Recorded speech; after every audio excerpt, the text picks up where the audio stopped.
Good morning. Good morning, Laura. Can you see me and hear me? I can. You're good. Hi, Bonnie. Fan. Hey, good morning.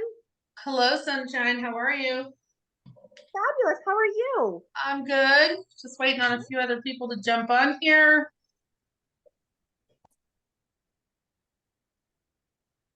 Hey, look, I'm Jillian Miller. Man, I was trying to change that up. I messed it up, I guess. That's all right. I'm going to introduce you to everybody in a minute, Tom. Hang on one second. Wonderful.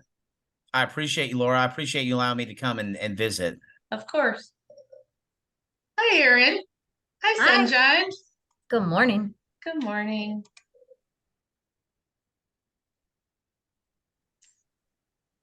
I hope we get more people because this is really an important one. So, you know,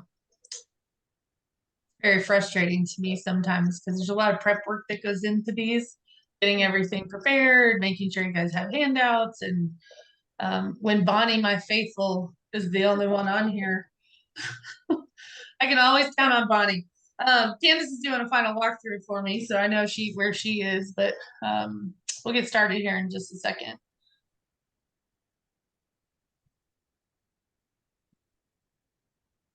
Bonnie, I was really happy to see you had some traffic at Inspiration Boulevard. That made me happy, at least that those people came through. I'm going to take this as a teaching moment. So I'm going to ask you, what was your hesitation in getting contact information for that person that said they had a house to sell?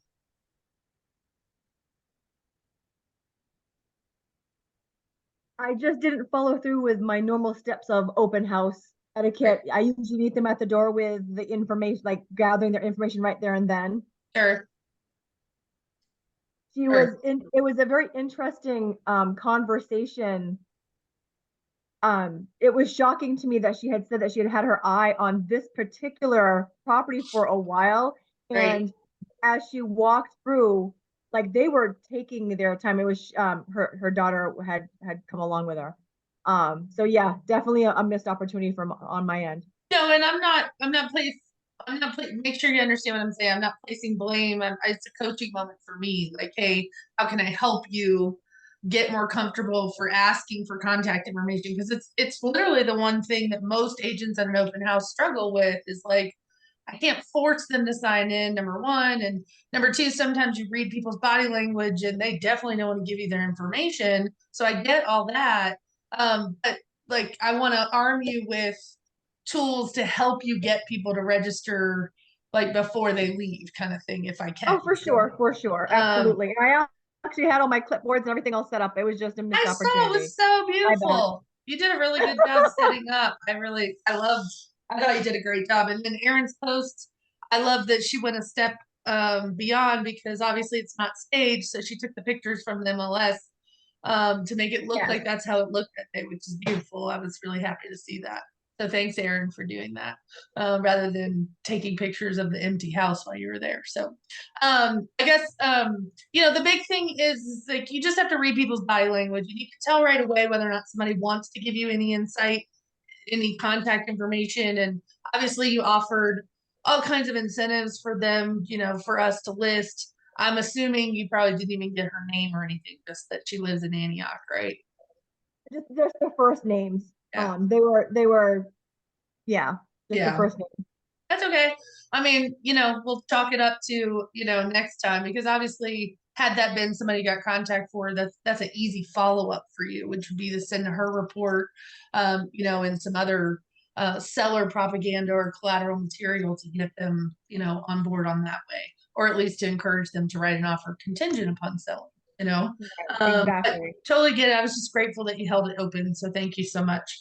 It's a beautiful listing. It's truly just a beautiful home. Well, I agree with you. I mean, honestly, I feel like it's priced where it should have been to begin with. At the time that we put it on the market, even at 525, it would have been fine, but you know what the interest rates did to us, and now we're playing catch up. So I think now being below that 500 threshold will help significantly too. So we'll see if we can, you know, get a buyer for that. So keep promoting it if you would. I appreciate it. All right. Okay. So what we're talking about this week is your explanation of services. Some people will call this their value proposition. Some people will call it their elevator pitch. I'm going to go into depth a little bit about it. This is a two-part section, and that's because the first part you have to actually understand what it is. You have to understand the components of it. You have to understand the delivery of it, and you're going to be piecing together all the parts and pieces, and then you're going to refine it, edit it, and practice it and hone it, and then have multiple versions of it depending on where you're using it. Your explanation of services at a networking event is going to be very different than an explanation of services at like your bunko group or at a cocktail party or at an open house or something like that. So what I want you to understand is that this is going to be a living, breathing thing that's going to morph with you as your career morphs and changes, and depending on who your audience is. Okay. So I want you to understand that just because you come up with your explanation of services, it is going to, be something you're going to modify over time. And it is going to be something you modify on the fly. You should have several versions of it memorized and thought about, and then applied based on who you're talking to and based on what your goal is. Okay. Hello, Claire Bear. I'm so excited to see you. I missed you. Welcome back. You're welcome. All right. The link should be in the chat. Claire, let me know if you need me to resend it because I can't ever tell if it's still there after somebody comes in later. Is it there or not there for you? Okay, I'll repost it. All right. Let me share my screen here and get to where we are going.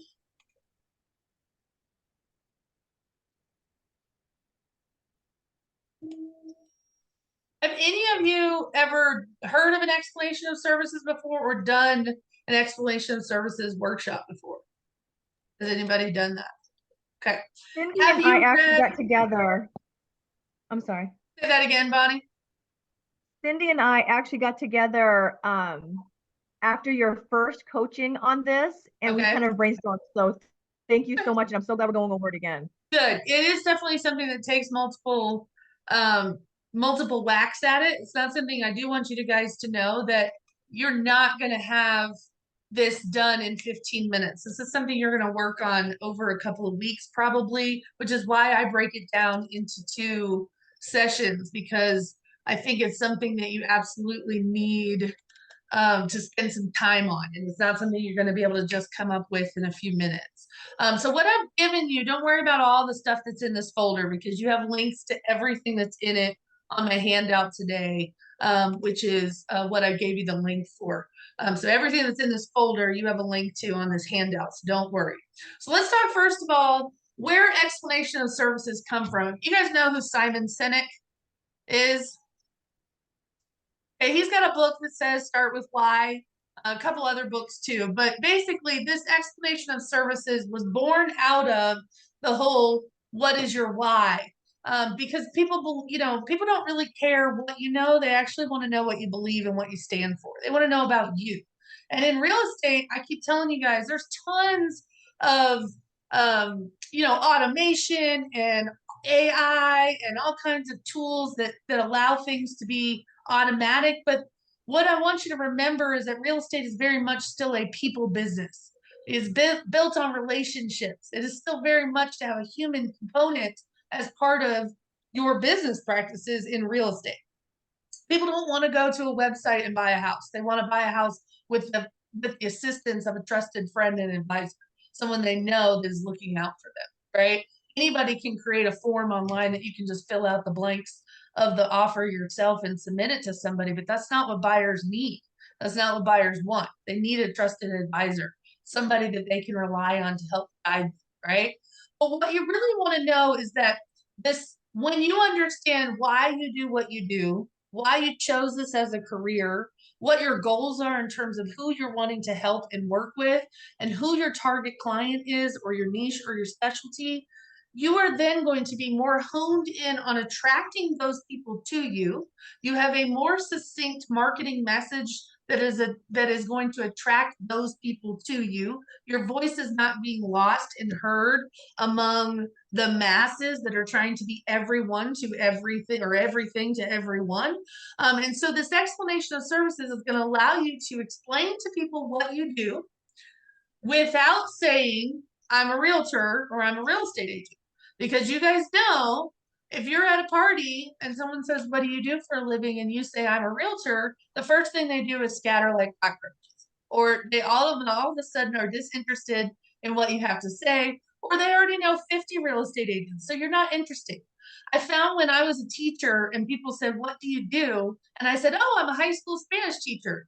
There's so much conversation that comes from that. Oh, that's amazing. That's great. How long? Where? Blah, blah, blah. But the minute I go to a party and people say, what do you do? And my answer is, oh, I'm a realtor. You already know what the look on their face does. They shut you down. They turn around. They go into a different direction because they're just not, that's not interesting, right? And they know plenty of people that are in real estate. The other part is that our profession has a stigma attached to it where we're right above those used car salespeople, right? Which we don't feel like that's us or representative of our career or how we operate our business. And so in order to change that stigma that people have for us as real estate agents, one of the things that you can do is to explain to people what you do in a different way. Okay. So what is an EOS is an explanation that is part of it's going to encapsulate the synopsis is it's going to encapsulate what you do, who you do it for. You're going to highlight evidence of success, and it's also going to be coupled with a statement that shares with people what you believe. It's not just a what I do. Okay. Does everybody understand that? It's not a what I do. It's what I believe in. So I want you to imagine if you're in a room of 1,000 people, okay? Let's say you have the opportunity in front of 1,000 people that, you know, you can go around and talk to all 1,000 of those people. And based on your normal conversation, you might walk away with 15 or 20 names of people who may or may not need your help in buying or selling real estate, right? But if you were to interact with all 1,000 of those people and you said, I believe, dot, dot, dot, and I'm going to show you some examples of some of those belief statements. I believe that first-time home buyers should be equipped with all the education that they need. They should have systems and processes in place to avoid things that could go wrong. And I have helped hundreds of first-time home buyers in the last 6 months. As a matter of fact, I just got one under contract with zero money out of their pocket. If you believe what I believe, what's stopping us from working together? That is an example of one where I started with a belief statement. I talked about who I helped. I talked about evidence of who I've helped in the past, gave a real life success story, and then did a closing to say, if you believe what I believe, why wouldn't we be working together? Right? That is a very generic example that I gave you. But my point is, when you tell somebody right up front what you believe, if those people don't believe the same thing that you do, you've already weeded out the people that you don't need to continue wasting time trying to get to know because they're not your people. So instead of walking away with 15 or 20 people that may possibly, probably not have interest in your services, maybe you walk away with 5 people who truly are your people that are good, solid leads that believe in what you believe. They already know and trust you based on what you've told them, and you don't have to work so hard to sell. So the purpose of the explanation of services is actually to weed through people to find the ones who you are most compatible with, to find the ones who really understand how you operate and why you do what you do and how you do it differently than the rest without, and it can happen in a matter of minutes. I don't have to work the whole room of 1,000 people to have that whole conversation with 1,000 people in order for them to figure out who I am. Does all that make sense? Nod your head yes for me so I can hear the rocks. There you go. Okay. So why is it so important? Again, it's important because it's a matter of time. Like, so I can be more efficient. I can be more effective at networking events or whatever the social event is, but it's also important because I'm also drilling down on what I do and explaining in a way that's more relatable to people, that is more attractive to people, that's going to get people who I know I want to work with versus having to find somebody who's a living, breathing soul and then having to qualify them later and discovering that they're not who I'm looking for, right? So I do want you've got to start with some belief statements. So let's start with those first. And again, I'm giving you the components of an EOS, and then we're going to break it down and I'm going to explain to you how to use it. Okay. So you're first going to start with your belief statements or your value proposition. And in order to have a value proposition, you've got to be really knowledgeable about what makes you tick, what makes you the person that you are, what makes your business different than everybody else's. So there is like a kind of a worksheet that you guys will work through. And again, we're not going to do it on this call. My job is to introduce it to you. But my advice to you would be for you to print this out and really drill down on answering some of these questions, which are, what are my core values? What do I stand for? What is important to me, right? It cannot be just a paycheck. Your clientele does not care about your desire for a paycheck. We know we need that to pay our bills, but that does not resonate with your clients. Your clients don't care that you made $200,000 or $20,000. What they care about is, why do you do this? You know, what makes you you? What makes you the special sauce? If my core values are honesty, integrity, that tells my clients that that's something they never have to worry about with me, that they can rely on me to be honest, right? And to act in a professional manner that is in line with my beliefs. What do I stand for and what is non-negotiable? What is non-negotiable to me would be, we're not going to discriminate against people for any reason, right? I'm also not going to take disrespect, right? I also am going to expect that you value my experience and you value my knowledge, and that you're not going to question that. Meaning, you're not listening to your grandma, your aunt, your brother, your uncle who sold a house in 1979 in Texas trying to tell me what my market is like in Nashville, right? I need you to believe and trust in my experience. I need you to believe and understand that the advice I give you is based on my experience in this market right now. Okay. What is my mission? What am I trying to accomplish through the selling of real estate? Am I trying to help people become homeowners? Am I trying to help people build wealth? Am I trying to help people get out of a situation if I specialized in short sales or something like that? Well, what's your mission? And what kind of impact do you want to make on our industry as a whole? Or what kind of legacy do you want to leave? For me, legacy is very important. My mother was a realtor. I'm a realtor, right? I want to leave a thumbprint on my community. When I leave that community, I want people to say, you know, she really changed the way we did business around here. She impacted us in a positive way by teaching us and coaching us a better way to do business that made me a better agent. That's my legacy. You've got to think about, what is yours? What is the impact you're leaving on our real estate industry as a whole? Are you contributing towards the used car salesman thought? Or are you contributing to swinging the pendulum the other way that says, I'm not like, I work with a lot of people that are, but I'm not, right? Then I want you to think really deep, long and hard. We are dream weavers. I love that. I want you to think long and hard about who your ideal client is. If you have no definition, if you have not clearly defined who your ideal client is, you are spinning your wheels trying to attract yourself to the masses, and you're trying to be everyone to everything, which is then muting your message and not allowing you to be heard among all the rest of the agents that are out there. You must have a special sauce. You must have a special ingredient that makes you different. And this is the part where I tell you, you're going to have to do some introspective work. You're going to have to dig deep on identifying what makes me unique, what makes me different than everybody else. Who benefits from my services? Are there special demographics or special needs or special preferences? Where do my ideal clients hang out? Where do they shop? Where do they socialize? Where do they love to eat? What is their average income? How old are they on average? Have they bought a home before, sold a home before? You should have a very clear idea of who your ideal client is. If you need a worksheet to help you define that, I have a list of a bunch of questions that will help you figure out who your ideal client is. Let me know. I'll send it to you. But I want you to have an understanding. You cannot do this activity. You cannot define your value proposition until you know who it is you're trying to attract, who it is you're trying to work with. Okay. What sets me apart? What unique skills and abilities do I have? I'm pretty sure, I could come up with a bunch of those for each and every one of you, but you need to know what your unique skill is, right? Can you talk the paint off of a wall, right? You're not afraid to talk to anybody. You never met a stranger. Are you really good at analyzing data? You have a background in finance, right?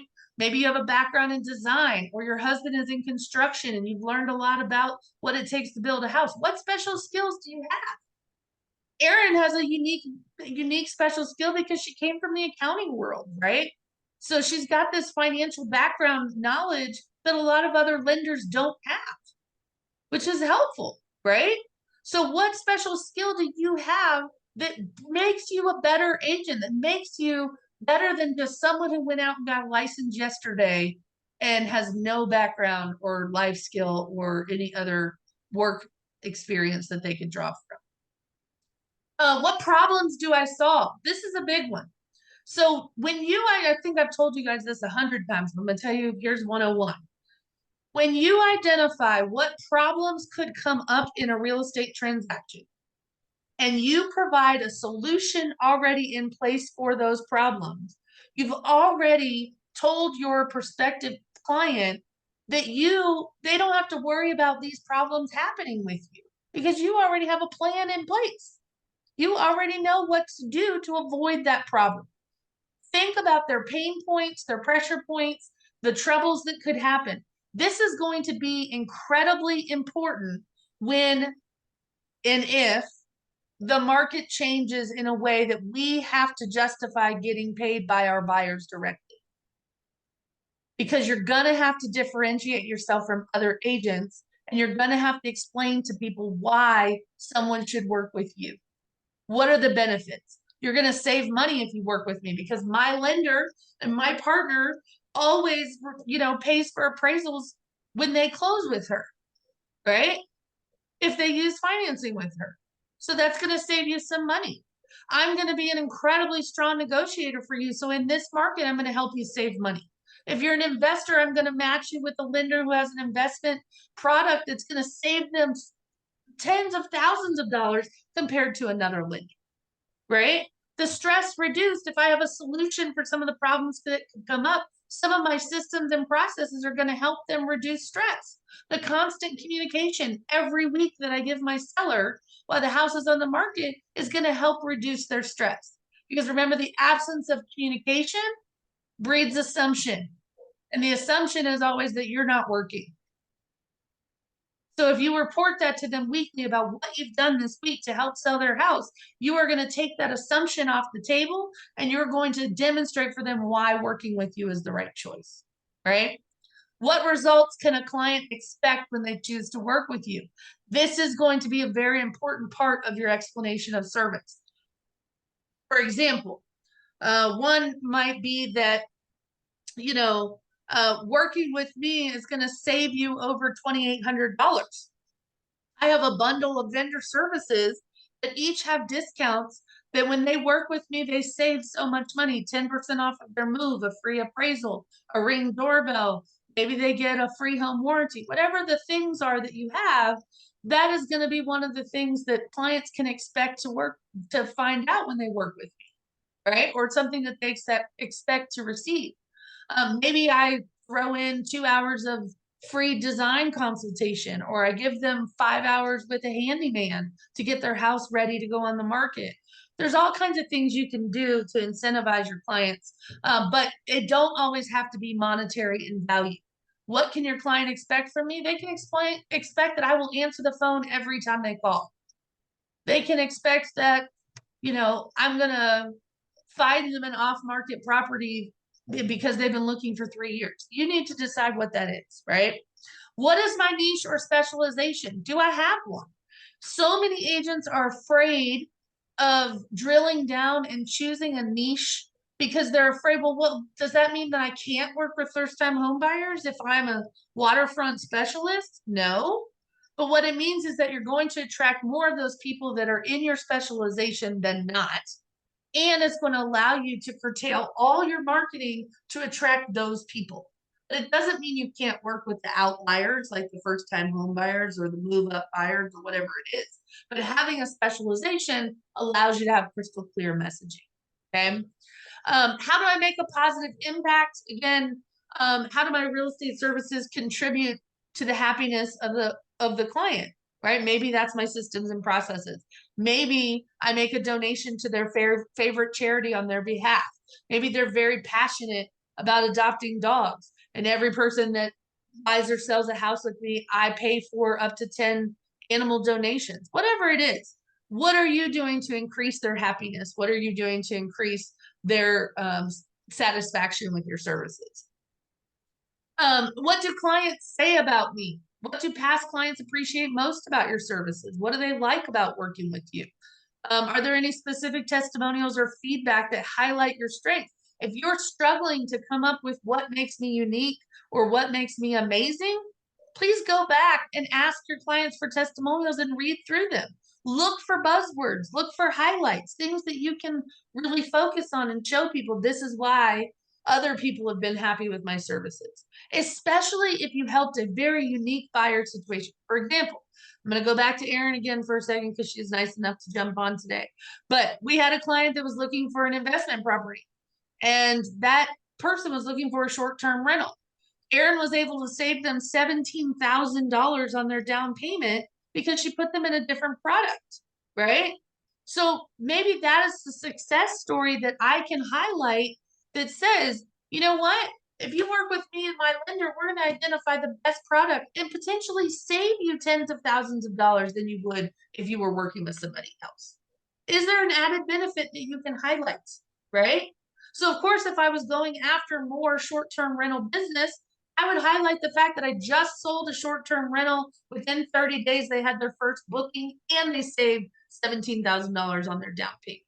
If you were thinking, boom, mic drop. That's right. If you were thinking of investing in a short-term rental, why wouldn't you think that I'm the expert in that? And all I did was tell you two facts that made this experience a win home run for my client, right? You've got to be good at storytelling. You have got to make the words come out of your mouth relatable. You've got to use things that are going to attract the people you're trying to work with. What do I want my clients to feel? Do I want them to feel confident, cared for, educated, prepared? Yes, we want that for all of our clients. Think about what this is and start writing down those feelings that you want your clients to feel, and you will work that into your explanation of service.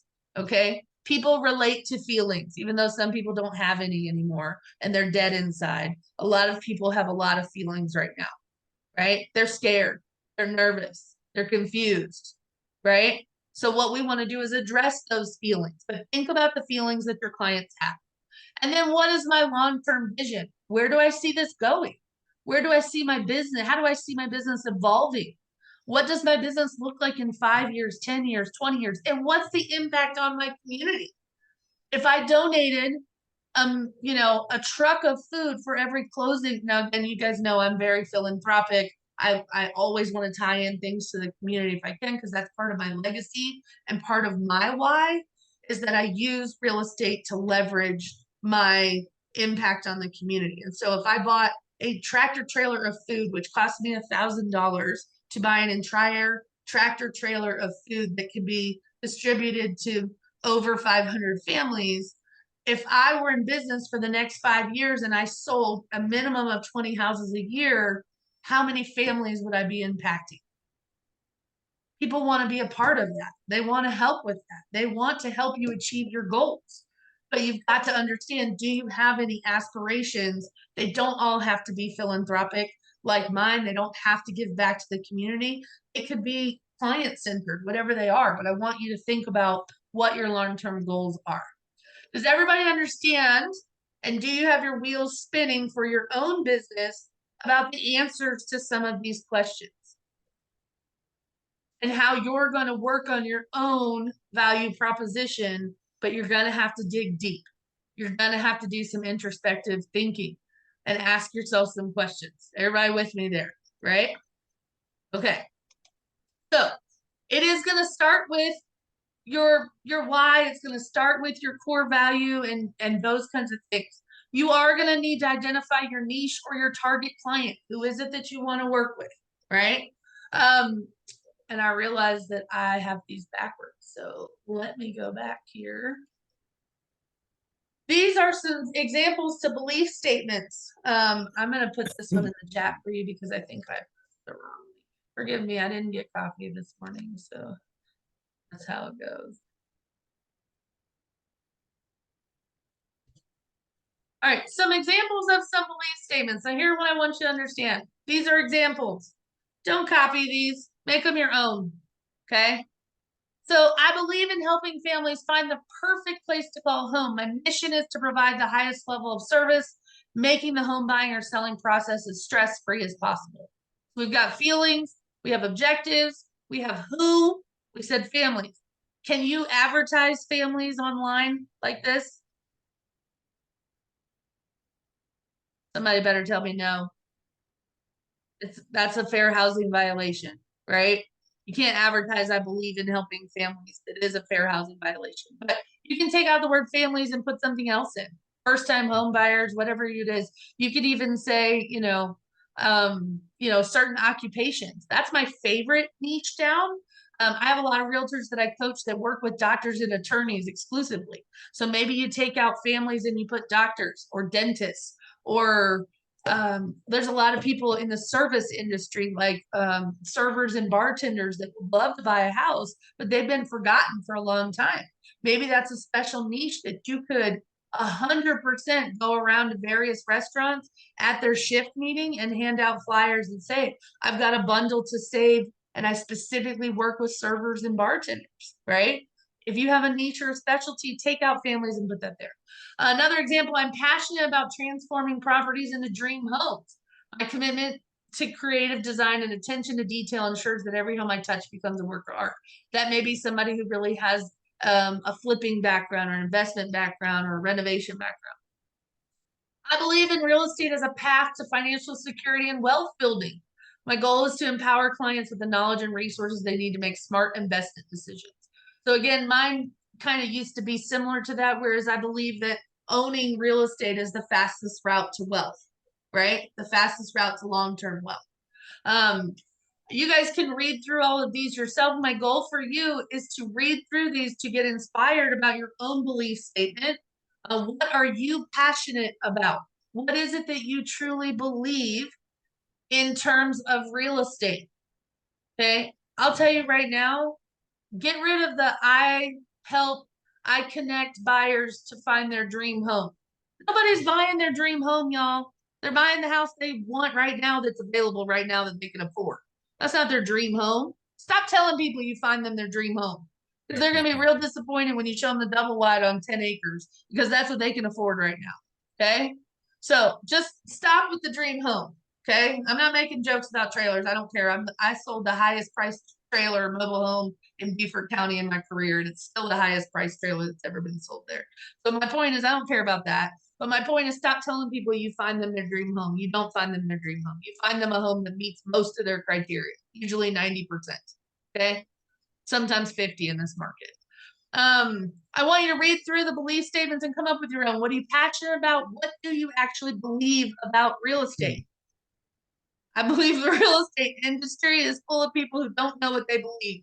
They have no idea. I believe that most real estate agents have no idea what they believe. They just believe in a paycheck. They just don't know where it's coming from. I could keep going all day, right? But what do you believe about real estate? What do you believe real estate has the power to do, right?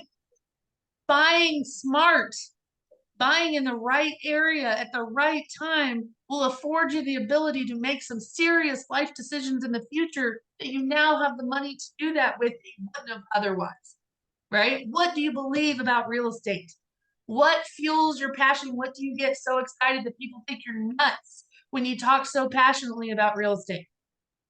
Because y'all think I'm nuts right now, But that's where it comes from, a fire within your belly that you say, this is what I believe, right? Do you want to work with a realtor who is passionate? Or do you want to work with a realtor that says, yeah, I can show you that house on Tuesday. Sure, if you're interested, we can write an offer. Oh, I saw that house. It's not that special. That's not who I want to work with. Buying a home is exciting. I want to work with somebody who is passionate about what they do and I know is going to go the distance and go the extra mile to give me a level of service that no one else is. Do you convey that when you explain to people what you do? Do people know anything about you when you explain to them what you do?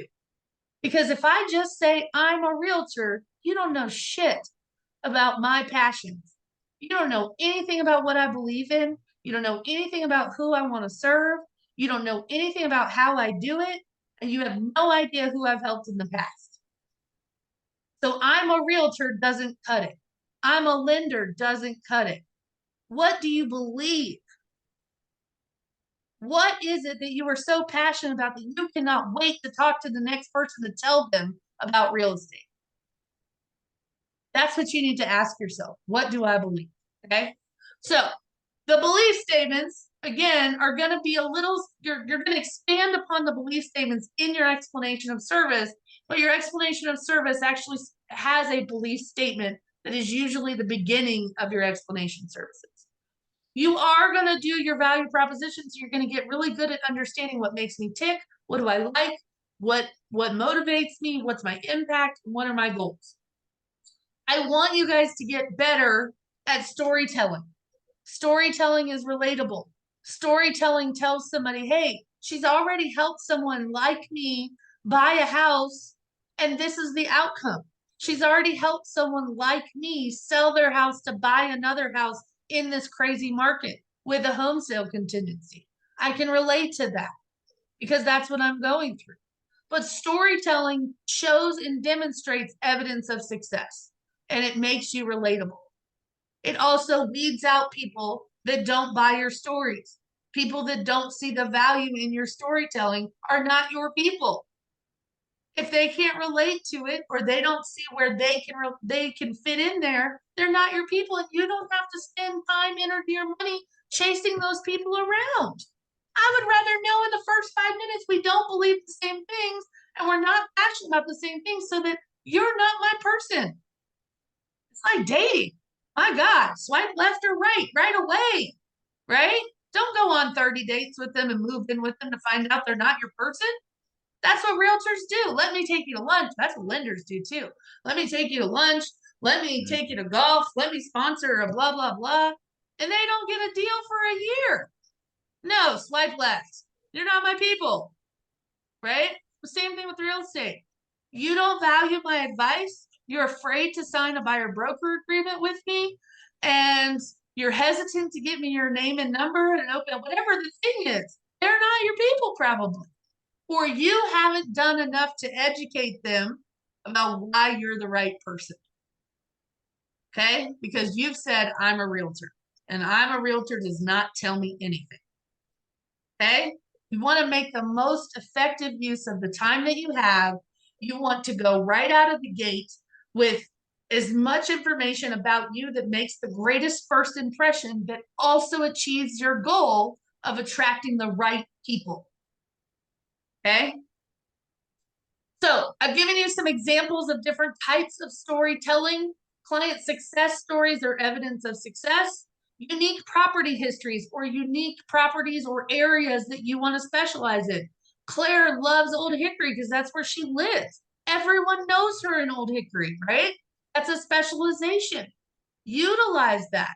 I've got another coaching client, Holly, that she specializes in Bellevue. She knows it, sleeps it, eats it, breathes it, lives there, grew up there. She knows Bellevue like the back of her hand. So that is part of her explanation is if you are looking to buy or sell a house in Bellevue, I'm your girl. Before and after transformations, you can talk about what someone, like for example, my house had a glow up. I bought it 3 years ago, ugly fugly, and then you've seen it now. We put a lot of work and a lot of effort in it, and she had a major transformation. But there's also a story in that purchase. The right time and the right location. I purchased it for 440 and it's worth 1.2 today, 3 years later, right? There's a story in before and after sometimes. Is there value in real estate that you can demonstrate to somebody that you've had a part in? You helped a client get a house ready for market. And by encouraging them to paint and change the flooring and pressure wash the outside, that house sold faster than all the other houses around it, or you staged it. There are stories in before and after that you guys can come up with. Community engagement is a big storytelling thing. What events did you participate in, or do you participate in, or how do you give back to your community that also makes you relatable or enhances your ability to serve clients? Everyone loves a personal real estate story. People always want to know how to get into real estate. Oh, I tripped and fell in it. That's what happened. Or I got here by mistake. Most people get into it because their realtor was so inept that they figured that person made a lot of money, so I should do this. I know, because I, for one, felt that way in South Carolina. My agent was a doofus, and I looked at how much money he made and said, oh my God, no, this is how they do business here. This is not a representation of my business. But that's how a lot of people get into real estate. So, what is your personal real estate journey? Have you bought a house before that you didn't have a great experience with an agent? Market insights, for example, being able to predict a market trend and helping client make smart investment decisions. I have one client that has bought 4 houses from me, and I have steered them in the direction to where I knew the money was going to be by market indicators. And those people to this day say, Laura has never steered us wrong, and she's helped us make really wise investment decisions in the last 10 years. I don't have a crystal ball. Neither do you, but I can read market trends. I can see where money is allocated and earmarked from the municipality and see where there's improvements coming, right? You can see trends and make predictions about what's going to happen if you're helping investors, right? Testimonials and reviews are your big ones. Remember, when's the best time to ask for a review? Not at closing. When is the best time to ask for a review or a testimonial? When they are at the height of their excitement level. I know you were about to say that, Bonnie. I know you were. When they're at the excitement of the height of their excitement level typically is right when they go under contract. That's when they're the happiest. And from there to closing, it could go downhill real fast. But people wait until closing. Would you mind giving me a testimonial? You're too late. Now I am responsible for everything else that could have gone wrong with the lender, the title company, the final walkthrough, all kinds of things. If I ask them right under contract, that's when they feel like we've accomplished their goal. That's when they're going to write you the best testimony. So don't wait to the end. Challenges and solutions. What kind of challenges do you have you helped people overcome? I had a financial planner whose explanation of services, he started out telling people a story about how he was deployed. He was a naval officer on a ship and deployed, and he got the call that his mom died and discovered how unprepared she was. And that's how he got into financial planning. What drove him there? So that was a story of his personal reason for how he got into that. But it was relatable because how many of us have had somebody pass away with no preparations made, no money saved, right? No ability to pay for a funeral. That's very relatable to a lot of people. Real estate can help pay for those things, right? Sustainability or eco-friendly initiatives. This comes back to Bonnie or me. If you live in an area like Bonnie's from the West Coast, she lived in Oregon and Washington State, I think. I'm sorry, but where I live in Asheville, there's a bunch of hippies and granola tree hugging people that the word is sustainability, right? So maybe that's a buzzword in the community in which you're selling. It's really important to people. How are you helping? Are you building affordable houses? Are you helping people buy affordable houses? Are you on the hunt for more sustainable home ownership or something that is eco-friendly or green built or something like that? Just depends on if that's important. But you need to think about, you can take that one out and put something else in that's relatable to your business. All right. Elevator pitches. One thing I'm going to tell you right now is that an explanation of service is not an elevator pitch. It's not. An elevator pitch is just a succinct way of saying what you do. And I think that this goes a lot deeper than that. So I'm going to tell you, I don't believe it's an elevator pitch. But here are some examples of some elevator pitches. Again, I don't want you copying it. Come up with your own, but these are some examples. There's all kinds of examples in here. The first one just says the personal approach. Hi, I'm Laura Dahl. I'm not just a real estate agent. I'm your trusted advisor in finding your dream home. With 25 years of experience and a commitment to understanding your unique needs, I'm going to guide you through the entire process, making it smooth and stress-free. You could use these as video introductions on your Google business page. Those are amazing ways for you to get more attention. It's a very quick 30-second video that talks about what you do and who you serve, right? The investment expert. I'm Laura Dahl. I'm not your average real estate agent. I'm a real estate investment strategist with a track record of helping clients build wealth through smart property investments. Let's discuss how real estate can be a powerful tool for your financial future. If I specialize in investors, of course I'm going to use that, right? The neighborhood enthusiast. I'm Laura Dahl. I'm more than a real estate agent. I'm a local enthusiast. I love Old Hickory, right? Pick your area. That's how I just make sure you're still listening to me, Claire. Just kidding. I'm deeply connected to this community and I'm committed to helping you find a home that truly fits your lifestyle. Let's explore the possibilities in Old Hickory together, right? That is focused and hyper localized, but that's important. That tells people you are the neighborhood specialist. Claire, I saw a sign too the other day that made me think of you because you are pretty much very in tune with what's happening in your neighborhood. There's a sign, I think it comes from Elevated Agent or something. I don't know, but it says, you know, your neighborhood realtor lives here, and it just sits in the front yard all the time. So when I owned my firm in Franklin, we bought those signs that said a deliberately different realtor lives here. And we went and put them in the front yards of all the realtors. We didn't tell our agents that we were doing it. So we drove around and delivered 70 some agents signs that said your deliberately different realtor lives here. And our agents loved it because what it does is it tells the people in the neighborhood where you live and that you're the local neighborhood realtor and you can keep it in your yard all year. Right? So if you're trying to hyper localize in your neighborhood, that's a great idea. Okay. The concierge service provider, you know, I'm more than your real estate agent. I've got, you know, people for everything. I can coordinate every detail. There's all kinds of examples here. I've shared them with you. I want you to come up with your own, but I just wanted you to understand what the difference between some elevator pitches are and an explanation of service. All right, here is your homework.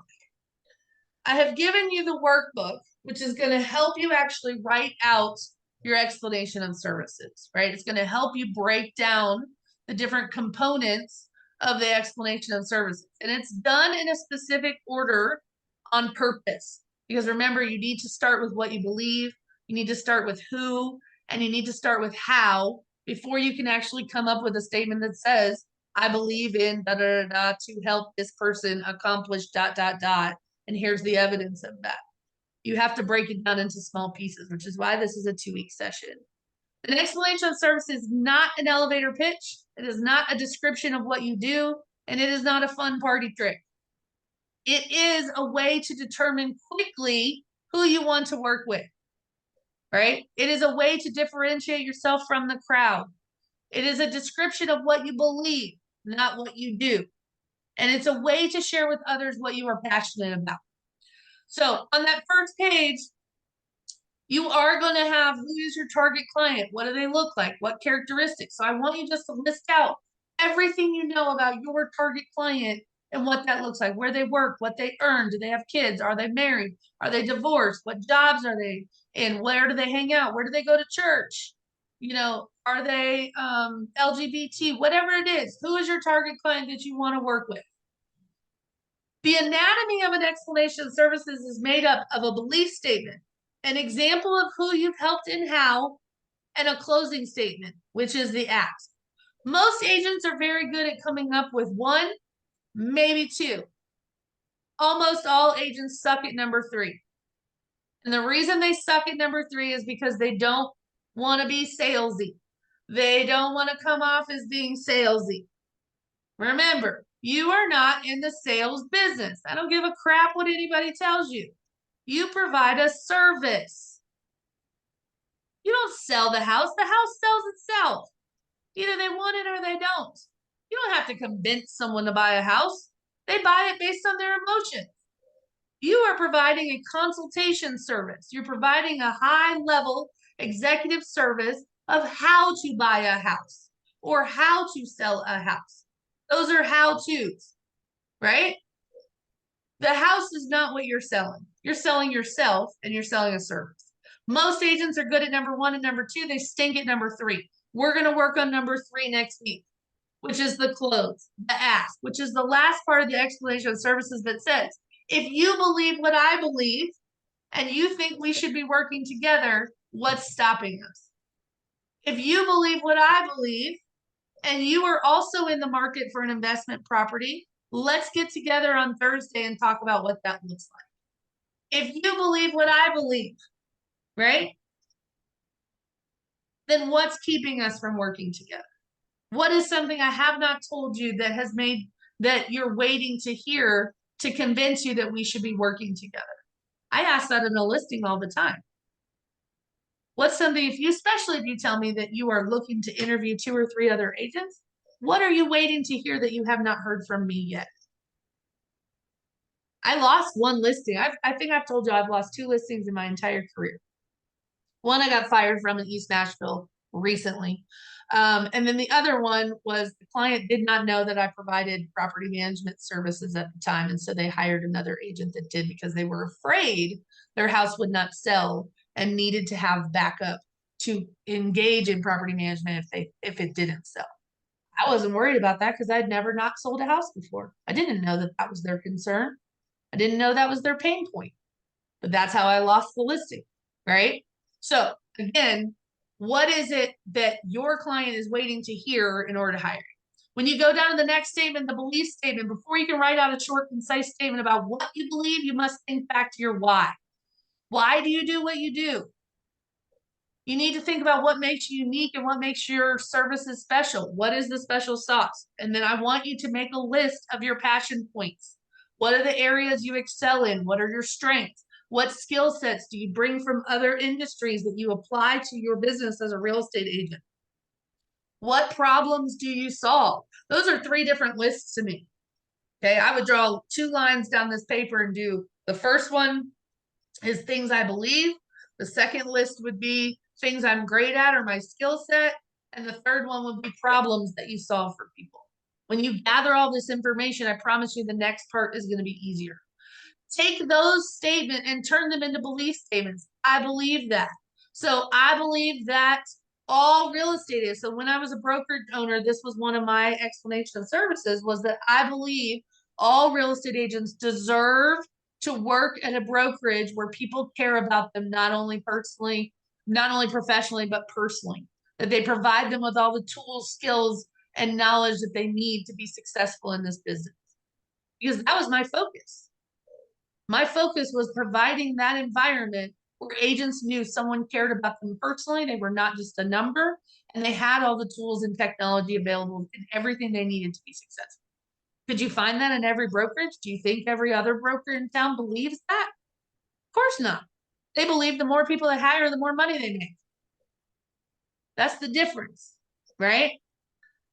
You should have a direct cause and effect. For me, the direct effect was I believe that every agent should have an environment that supports them personally and professionally and provides them with all the tools so that they can be the most successful in this business as possible. That's the effect. If I was working with investors, it would be so that they can get the largest return on their money or have the least amount of down payment or have it booked right, or whatever your goal is. But that's what the effect is going to be the problems that you solved. Step 2 is going to be the proof. Who have you helped in the past? Who is your target or ideal client? What examples can you give us proof of what you do? For me as a coach, I have taken $3 million producers and turned them into $7 million producers. I've taken 10 million people and turned them into $20 million producers, right? I've worked with hundreds of agents over the last year alone that have had the best year of their career working with me. You've got statistics like that too. It might be I helped a buyer save $10,000 last month. I helped a buyer get into a house with no down payment last month. You don't have to have 50 sales to have accolades like that. But think about what you did. What was the win that you got out of that deal? Those are your stats you're going to highlight. I just helped a seller sell their, I just helped a seller buy with a home sale contingency. That's a win in this market right now, right? Think about what you've done, who you've helped, and talk about that. What examples can you give as proof? The ask, and this is the hard part. Again, it can seem like you're being pushy, but it's the only way to determine if someone is ready to work with you now or if you're wasting your time. Would you rather know right now that this person is not interested in you? Or would you like to take them a lunch and go on 5 dates to figure out that they're not no desire to buy real estate? I prefer to keep my time and my money if I know you're not for me. Let's move on, right? So if you don't do the ask, if you only get good at the belief statement, or you only get good at the proof, but you don't ever ask, you're missing the whole point. And the whole point is to go through the room of 1,000 people and find the 5 in that room that are for me. Does that make sense? Shake your head so I can hear the rocks. All right, cool. For an example of that ask is if I can demonstrate for you, or if I can show you, if I can promise you, what is stopping you from moving forward? What is keeping us from working together? One that I use all the time with for sale by owners is if I can show you that you can net more money even with paying my fee, would it be worth a conversation for you to meet with me? I can show you that you can net more money even paying my fee than you would by doing it alone. Would it be worth it for us to have a conversation? Right? That's not, hey, call me, let me sell you a house. That is, let me prove to you that I'm the right one. Let me show you, right? Some modifications you're going to make. I told you you're going to adapt this explanation according to who your audience is. And you may feel like you're going to use bits and pieces and parts, and you may feel like you have multiple explanations of services for different people. That's fine. I used to go to a networking event, and depending on which networking event I was at, I would pull out a different EOS. If I put on my broker hat and I was trying to recruit, I would use one explanation. If I was a realtor competing with 5,000 other realtors, I would put on this realtor explanation. If I was a real estate coach, I would put this one on. But if I was a realtor and I was in a room full of investors, I may have one that's specifically for investors. And then I may have another one that's for first-time home buyers. You can have multiple versions and you can have multiple explanations of services. But my goal for you would be, let's get really good at one and use that one and manipulate it and massage it and tweak it and make it perfect and let it flow out of your mouth like all the other things that you say. Okay. So I've just given you how would your explanation of service change from a cocktail party to a home buyer seminar, or you fill in the blank to the last one. And then you're going to put it all together and we're going to work on that part next week. So your homework really is to work on your value proposition and your belief statements.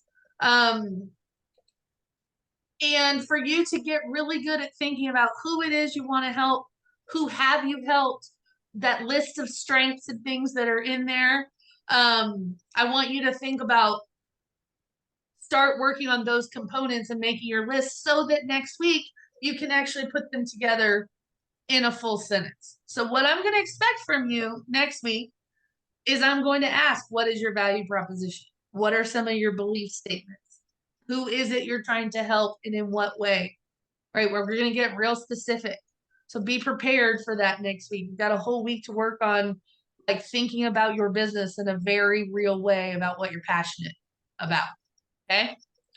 Anybody have any questions for me? Comments? Crickets. Mhm. Was this helpful? I'll ask that every time. Okay.